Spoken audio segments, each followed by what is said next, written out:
আসসালামু আলাইকুম রহমতুল্লাহি বারাকাতু।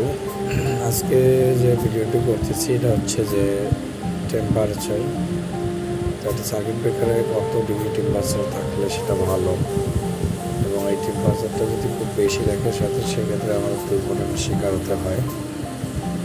আর আরএসসি বা এরকম থেকে যেটা বিষয় আছে সেটা দেখা যায় 40 ডিগ্রি সেলসিয়াসের উপরে গেলে সেটা হাই রিস্ক হয়ে যায়। তো এই টেম্পারেচারটা নামতেছে দেখেন, এটা মেন ব্রেকার, এখানে 37 ডিগ্রি সেলসিয়াস আছে, তার মানে এটা আমাদের ঠিক আছে। উপরে যে ব্রেকারগুলো আছে প্রতিটাতেই সেম লোড আছে, এগুলো সেম টেম্পারেচার দেখাচ্ছে।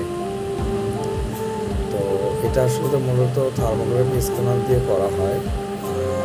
এখনও স্ক্যানার আমরা করি নেই, করবো হয়তো, সেটারও ভিডিও ইনশাল্লাহ দিব। তো জাস্ট আমি এখানে